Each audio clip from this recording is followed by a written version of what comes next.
At altitude over the Pacific, the sky did not appear empty. It appeared busy, too busy. A lone P-40 cruised through thin air when movement caught the pilot's eye, dark specks, high and distant, resolving into organized shapes. They were not scattered patrols or a single sweep. They were formations. And they were converging. Within seconds, the count began to rise beyond instinctive comprehension. One formation became two. Two became many. Aircraft slid into position with measured spacing, wings flashing briefly as they adjusted course. These were not fighters searching for a target. They were fighters responding to one. The geometry of the sky was changing, lines closing with deliberate intent. The radio, alive with clipped transmissions, confirmed what the eye already feared. Bearings overlapped. Altitude stacked. Reports from distant controllers and fragmented calls from other sectors painted a picture that refused to simplify. The numbers were not approximate. They were excessive. Dozens of enemy aircraft were maneuvering into advantage, each move reinforcing the next. Inside the cockpit, calculation replaced surprise. Fuel. Altitude. Airspeed. The margins narrowed as rapidly as the formations aligned. Escape vectors shrank with every adjustment the enemy made. Turning away would mean exposing the aircraft's weakest angles. Climbing was already denied. The Pacific stretched below, vast and indifferent, offering no cover at all. Doctrine provided no comfort. Training assumed mutual support, layered defense, and numerical balance. None of it applied here. No manual addressed a single fighter meeting a force this large, this coordinated, this patient. The equations of air combat, speed versus turn, climb versus firepower, collapsed under the weight of sheer presence. The P-40 was outnumbered before the first shot was fired. It was outclimbed before the first maneuver was chosen. And now, fully visible against open sky, it was exposed in a way pilots were taught never to be. The enemy did not rush. They closed. This did not begin as a dogfight. It began as containment, as a net drawing tight. And somewhere within that tightening circle, a single pilot had to decide whether this moment would end in inevitability or in defiance still undefined. The formations did not remain whole. They separated with intention, peeling away into layered arcs that claimed altitude and direction simultaneously. High cover slid above. Lateral elements drifted outward. What moments earlier had been a mass now became a system, each component closing an avenue of escape before it could be tested. Nothing about the maneuver suggested urgency. It carried the calm precision of pilots accustomed to advantage. These were shaped by early victories, trained to trust numbers and geometry over impulse. Their movement spoke of experience reinforced by success, of engagements that ended quickly and predictably. The lone American aircraft was not an unknown problem. It was a familiar one. As the net tightened, numerical superiority began to exert weight beyond physics. 64 aircraft did not merely threaten firepower, they compressed time. Each option disappeared faster than it could be evaluated. Every second spent watching one formation allowed another to slide closer. The sky felt smaller, the margins thinner, the future shorter. Inside the P-40, the pilot ran calculations without paper. Fuel reserves were finite. Altitude was already compromised. Airspeed could be traded only once, perhaps twice, before inertia became liability. Survival windows opened and closed in his mind, measured not in minutes but in maneuvers. Each carried cost. None promised escape. The aircraft's limits now stood in sharp relief. It could not climb with its pursuers. It could not turn with them. Its strengths, range, durability, firepower were muted by circumstance. What remained was an airframe suspended in open sky, asked to perform beyond the scenario it was designed to face. Years later, analysts would hesitate over the numbers in the after-action reports. 64 fighters against one would read like exaggeration, the kind born of confusion or pride. But in that moment, disbelief offered no protection. The arithmetic was simple. and it was unforgiving. At this altitude, with this imbalance, survival did not appear heroic. It appeared unlikely. And yet, within that narrowing equation, belief had not yet settled on either side about how this encounter would truly end. By reputation alone, the P-40 should not have survived what was unfolding above it. Even before the war, it carried an identity that followed it into combat, rugged, dependable, unremarkable. Pilots trusted it to bring them home, not to outfly an enemy. It was an aircraft praised for strength rather than grace, a tool valued for endurance more than elegance. Its design reflected those priorities. Heavy by fighter standards, built to absorb punishment, the P-40 sacrificed turning agility and climb rate for structural integrity and firepower. Against lighter, more nimble opponents, it was widely considered inferior in the vertical and vulnerable in prolonged maneuvering. In training rooms and briefing halls, its limitations were discussed openly, almost casually. American planners never imagined it standing alone against overwhelming numbers. Doctrine placed the P-40 within formations, supported by altitude, radar warning, and neutral cover. It was intended to fight as part of a system. Stripped of that system, it appeared exposed, an aircraft operating beyond the circumstances for which it had been designed. From the Japanese perspective, the assessment was simpler. They had faced this aircraft before. They knew its profile, its habits, its weaknesses. Against skilled pilots flying lighter machines, the outcome seemed settled. Numbers only reinforced certainty. 64 fighters closing on a single P-40 did not suggest a challenge. It suggested procedure. Inside the cockpit, however, the aircraft looked different. The pilot knew its reputation. He also knew its tolerances. He understood how much punishment the airframe could absorb, how much speed it could carry without shaking apart, how abruptly it could be pushed without structural complaint. What others dismissed as crude, he regarded as honest. Strength, he believed, did not reside solely in maneuverability charts or theoretical ceilings. It lived in mass, in momentum, in an airframe that could survive decisions made at the edge of reason. Doctrine rarely praised such qualities. But doctrine was written in peacetime, and this moment was anything but theoretical. As the formations tightened, belief settled into place. The Japanese believed the fight was already over. The American believed his aircraft still had something left to give. Between those two convictions, the sky waited to decide which understanding of strength would endure. Japanese air doctrine did not emerge from improvisation. It was the product of years of refinement, shaped by exercises, war games, and an unbroken sequence of early successes. Coordination was its cornerstone. Fighters were taught to think in formations rather than individuals, to attack not as isolated pilots but as a single, moving geometry. Victory, in this system, was created through alignment of timing, altitude, and numbers. The opening months of the Pacific War seemed to confirm every assumption behind that doctrine. Allied air forces fell back repeatedly. Encounters ended quickly, often decisively. Enemy aircraft were destroyed before they could influence the battle, their pilots forced into reactive roles from the first maneuver. These outcomes hardened belief. They suggested not just tactical success, but strategic inevitability. Within that confidence, Allied aircraft acquired reputations of their own. They were seen as sturdy but unimaginative, flown according to predictable patterns, constrained by rigid doctrine. Their pilots were thought cautious, bound to manuals rather than instinct. Against such opponents, Japanese fighters, lighter, more agile, and flown aggressively, appeared to hold a permanent advantage. Training reinforced this view. Pilots practiced encirclement as a solution to nearly every problem. When resistance persisted, numbers were added. When uncertainty arose, altitude was taken. The assumption was simple: superiority could always be expanded until it became decisive.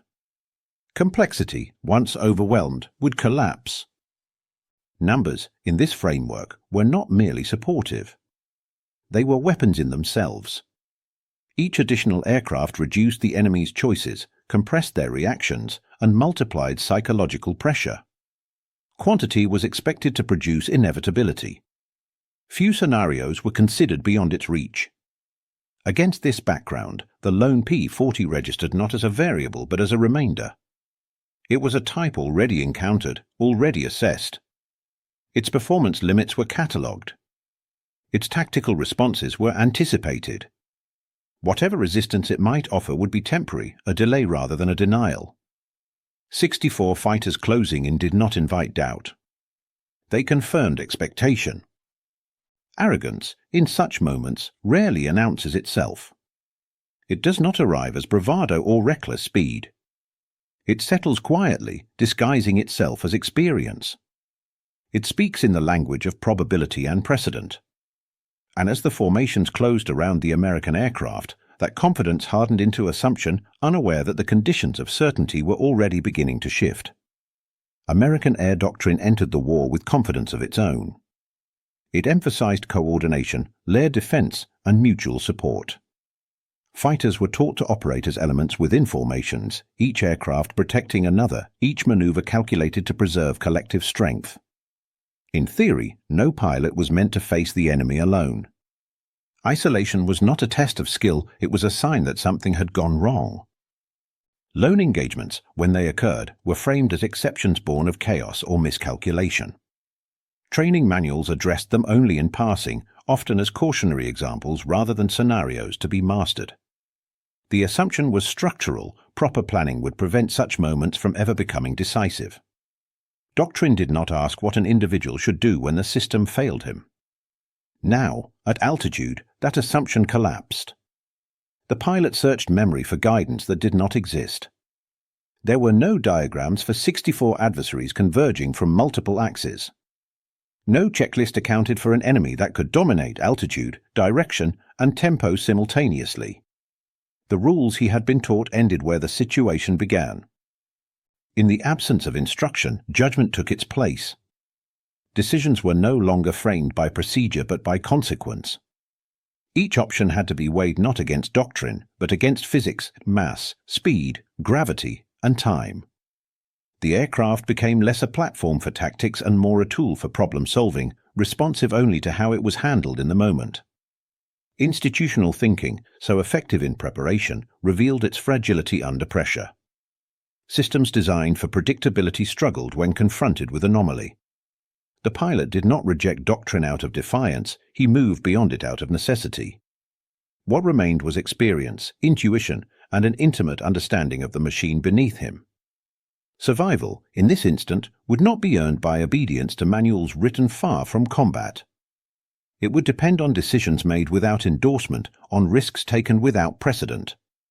The burden shifted entirely to the cockpit, where theory could no longer intervene. As the formations continued to close, the distance between what had been taught and what was required grew unmistakably wide.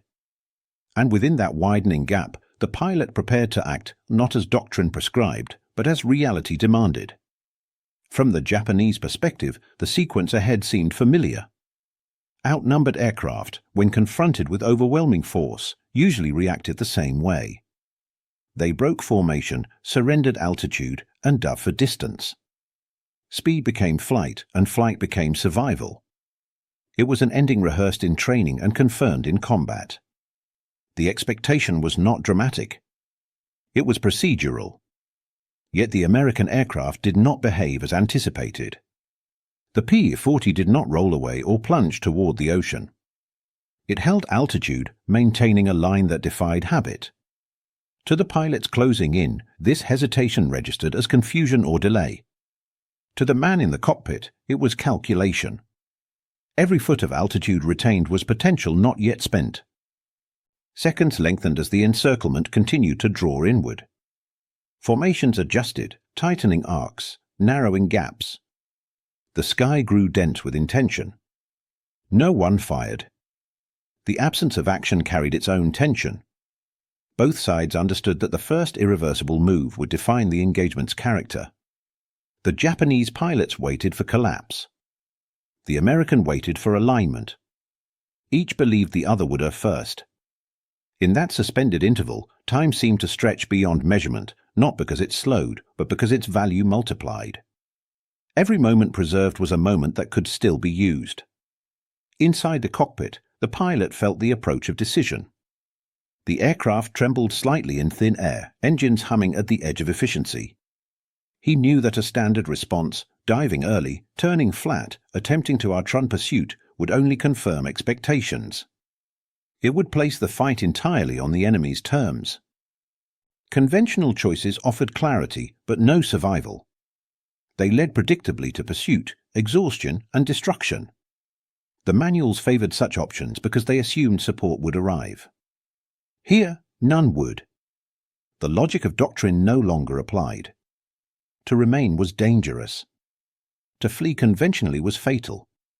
Between those outcomes lay a narrow alternative that had not yet been named. As the formations closed another degree, the pilot recognized the necessity of abandoning expectation itself. If survival was still possible, it would not be found in what either side believed should happen next. The pilot now confronted the aircraft not as a symbol or a reputation, but as a set of physical limits. Every machine carried an envelope defined by speed, lift, mass, and stress that could not be exceeded without consequence. In calmer moments, those boundaries were explored gradually. Here, they had to be understood instantly. Survival depended on knowing not just what the P-40 could do, but what it could endure. Turning combat was dismissed almost at once. Against lighter fighters, a flat turn would only bleed energy and invite convergence. The P-40's control surfaces were honest but heavy, responsive yet slow to recover once committed. To turn was to surrender initiative. In a sky crowded with opponents, it would become an act of self-erasure. Climbing offered no refuge either. The enemy held altitude and could convert it at will. Any attempt to rise would cost speed and invite interception from above. The laws of aerodynamics were indifferent to courage. They rewarded position, not intent. The vertical path upward was closed. Speed, the last refuge of the outnumbered, offered only partial hope. A dive could generate distance, but not separation. With so many pursuers staggered across altitude bands, any straight-line escape would be answered by another aircraft already in position. Speed might delay contact. It could not end it. What remained was mass. The P-40's weight, long regarded as a liability, now demanded reconsideration. Weight meant momentum. Momentum meant energy that could be stored, released, and redirected. The airframe could carry speed through maneuvers that lighter fighters could not sustain without structural risk. What doctrine dismissed as sluggishness could, under the right conditions, become persistence. The pilot began to think less about movement and more about energy. Altitude became potential. Speed became currency. Maneuvers were no longer about position alone, but about conversion, trading one form of advantage for another without loss. The fight shifted from geometry to physics. In that reframing, the problem changed character. The question was no longer how to escape 64 aircraft. It was how to force them to spend what they could not easily replace. And somewhere within that emerging logic, an unconventional path began to take shape, one that would soon demand commitment beyond retreat or resistance. Altitude, long treated as a vulnerability in this engagement, began to reveal itself as something else entirely. Every foot above the ocean represented stored potential, energy that could be exchanged for speed and control at a moment of choosing. The pilot no longer saw height as a static measure of safety or danger, but as a reserve waiting to be spent deliberately. Horizontally, the sky was crowded and contested. Every direction carried interception. But vertically, space remained less certain, less patrolled. The enemy held altitude, yet their formations were organized laterally, designed to close escape routes rather than anticipate sudden shifts in plane. In that narrow vertical margin, possibility still existed. The change in thinking was subtle, but decisive. Japanese pilots expected horizontal reactions, dives for distance, turns for evasion. They were trained to read such movements and counter them efficiently. A vertical reorientation complicated that reading. It disrupted timing, forcing split-second reassessment where confidence had once been automatic.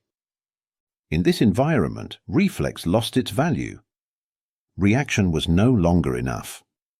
Timing became the decisive factor. The pilot waited not for opportunity to appear, but for conditions to align airspeed, spacing, angle, each measured against the next. The fight slowed internally, even as danger accelerated around him. The P-40's rugged construction now invited a kind of risk lighter aircraft could not easily accept. Its structure could tolerate abrupt changes in speed and load, could endure forces that might overstress more delicate machines. What once limited finesse now enabled commitment. The aircraft could be pushed hard without immediate penalty. No training manual advised such a course. No checklist endorsed the logic forming in the cockpit. Yet the decision took shape with increasing clarity. To hesitate longer was to surrender initiative entirely.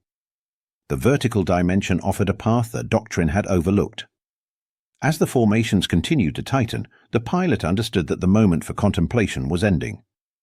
What came next would require full commitment, an irreversible choice made not in hope of advantage, but in refusal of inevitability.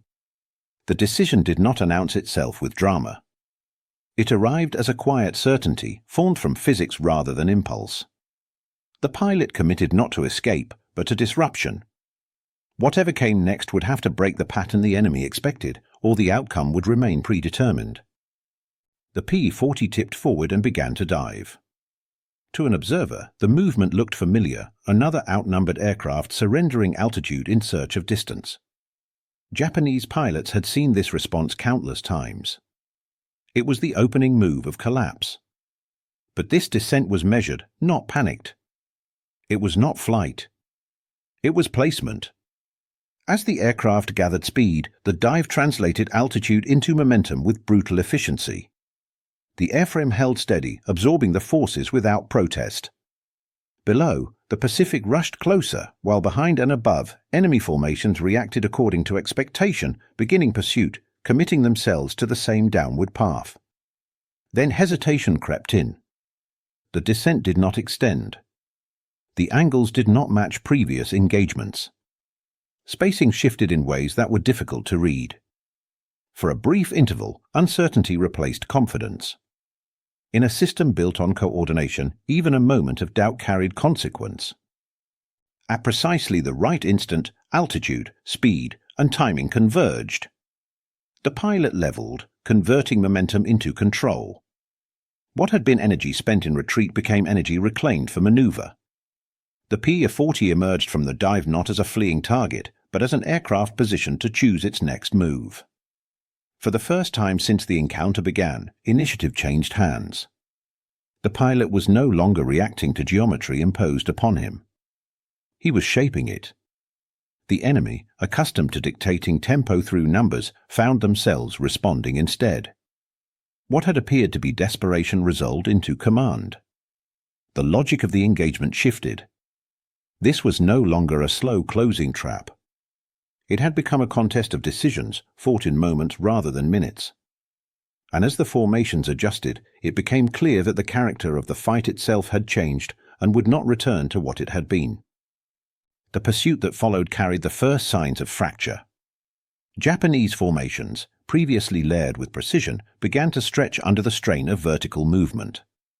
Aircraft committed at slightly different moments, at slightly different speeds.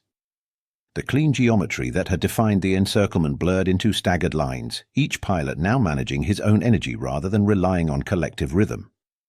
The P-40 exploited that separation relentlessly. It climbed just enough to reclaim altitude, then dove again, converting height into speed with disciplined restraint.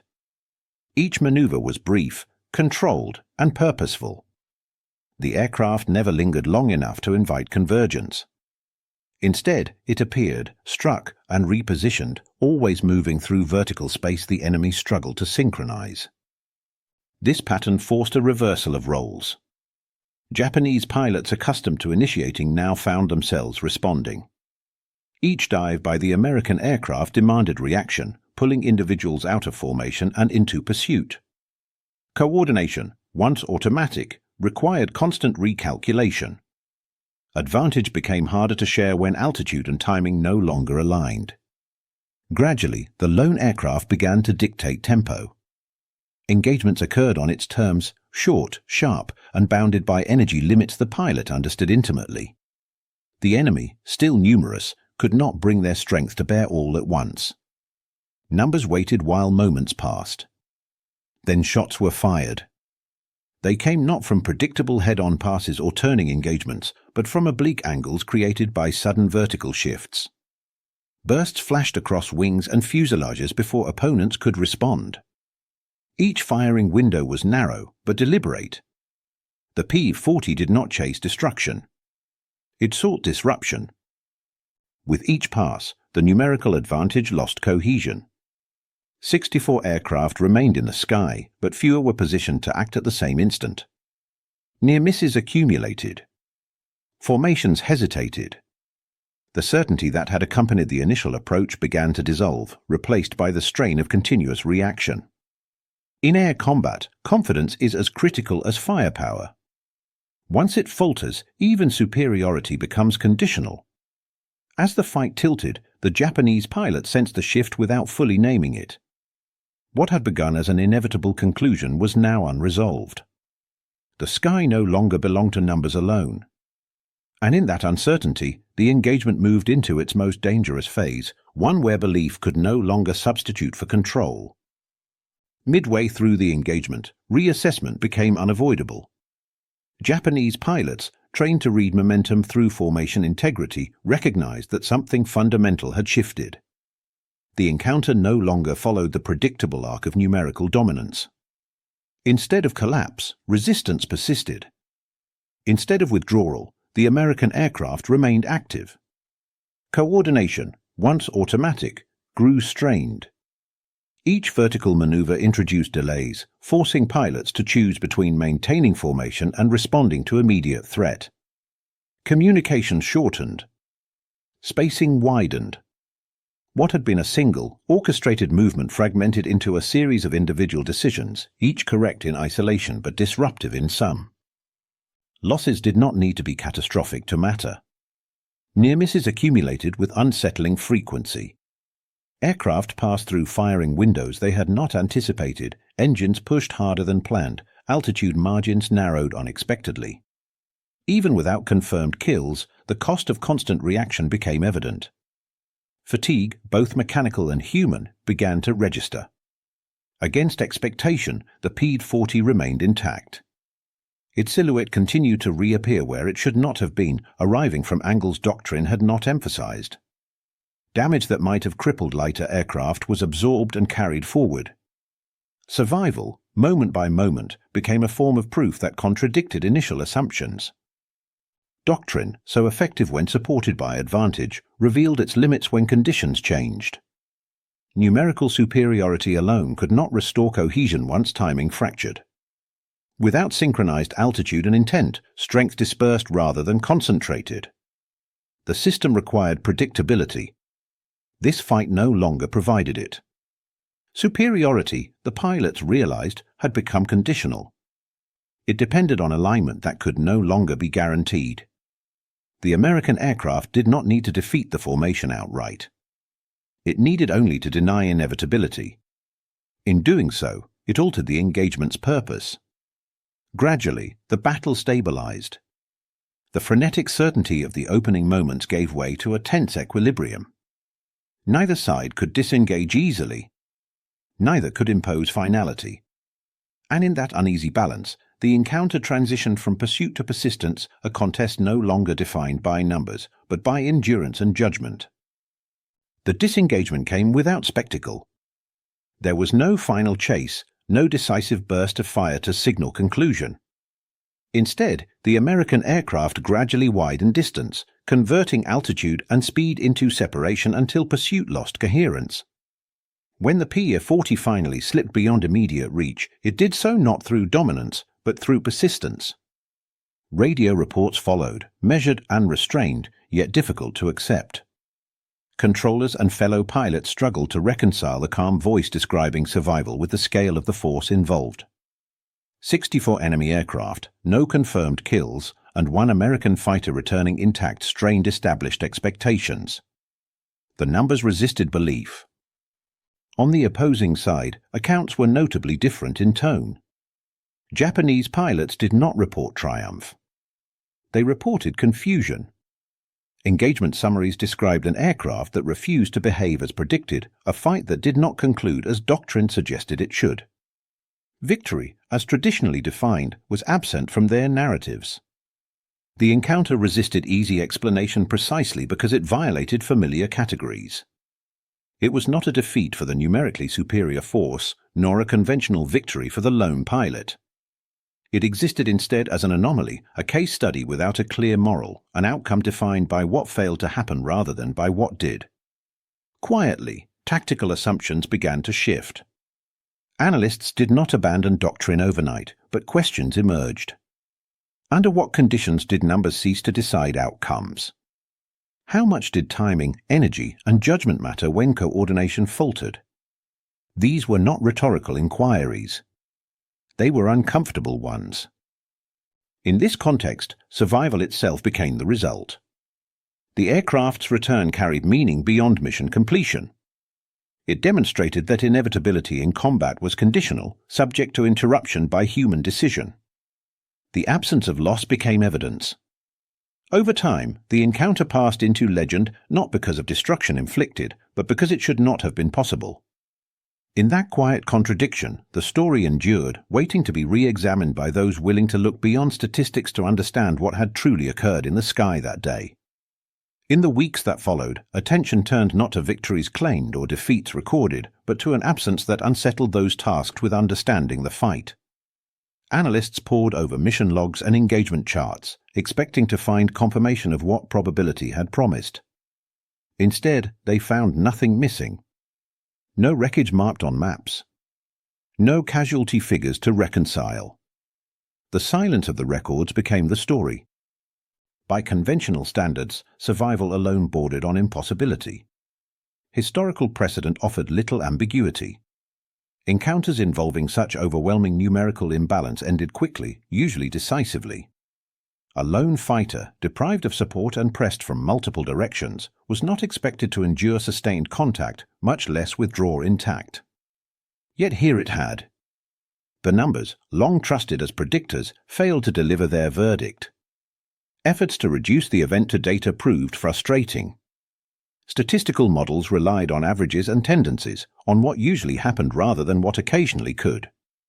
The pilot's actions did not conform neatly to those expectations. There was no single maneuver to highlight, no dramatic reversal that could be isolated and labeled decisive. Instead, analysts encountered a sequence of modest decisions, each grounded in restraint rather than aggression, accumulating effect over time. Doctrine, inevitably, entered the discussion. Not as something to be discarded, but as something to be reconsidered. The engagement did not refute established principles of air combat, yet it exposed their dependencies.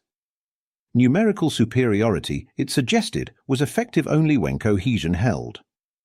Once timing fractured and formations lost alignment, advantage could dissipate rather than concentrate. Within that reassessment, perceptions of the aircraft itself shifted subtly.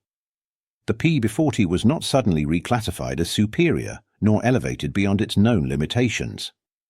But qualities once dismissed as inelegant, mass, durability, tolerance for stress, were re-evaluated.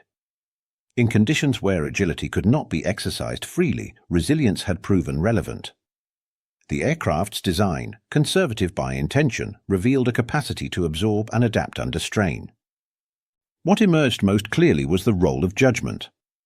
The engagement underscored how outcomes in war could hinge on decisions too small to headline and too contextual to replicate precisely. No innovation alone explained survival. It was the discipline to wait, the refusal to react conventionally, and the willingness to trust an understanding of physics over expectation that shaped the result. In the end, the episode resisted tidy classification. It offered no clear lesson that could be reduced to doctrine or diagram. Instead, it served as a reminder of war's sensitivity to human choice. Force ratios mattered. Machines mattered. But within narrow windows of time, judgment could still bend probability. And sometimes, the most revealing evidence of combat lay not in what was destroyed, but in what endured. Numbers exert a quiet influence long before combat begins. They shape expectation, confidence, and behavior. When superiority is overwhelming, it becomes more than an advantage, it becomes an assumption. Pilots trained within such margins come to trust quantity as a stabilizing force, something that reduces uncertainty and simplifies decision-making. In these conditions, confidence is not loud. It is procedural. Yet that same confidence carries a hidden cost. Over-reliance on numerical dominance breeds predictability. When success follows familiar patterns, deviation feels unnecessary. Doctrine hardens around repetition. Movements become rehearsed, responses anticipated. Superiority, once achieved, begins to limit imagination rather than expand it. Against this backdrop, lone resistance carries disproportionate psychological weight. An isolated aircraft refusing to behave as expected disrupts more than tactics, it unsettles belief. The presence of a single opponent who does not collapse forces reassessment. Certainty fractures, not because strength disappears, but because meaning shifts. Numbers remain, but their promise weakens. Isolation, paradoxically, can produce clarity. Cut off from support and stripped of doctrine, the lone pilot confronts the problem directly. There is no system to lean on, no consensus to defer to. Innovation emerges not from brilliance alone, but from necessity. Choices are made not to impress, but to survive. In such moments, creativity is not optional, it is imposed. This reframes courage itself. It is often imagined as defiance or aggression, but in reality it can be analytical, restrained, and deliberate. Courage may lie in refusing the obvious response, in waiting when instinct urges movement, in committing only when conditions align. It is measured not by volume of action, but by precision of judgment. In this light, victory assumes a different meaning. It is no longer defined solely by destruction inflicted or ground gained. Survival, when earned deliberately, becomes an assertion of agency. To endure against expectation is to deny inevitability. It is to prove that outcomes are not fixed, that probability is conditional. The engagement demonstrates how quickly the balance between hunter and hunted can blur. Numerical superiority still matters. It always will.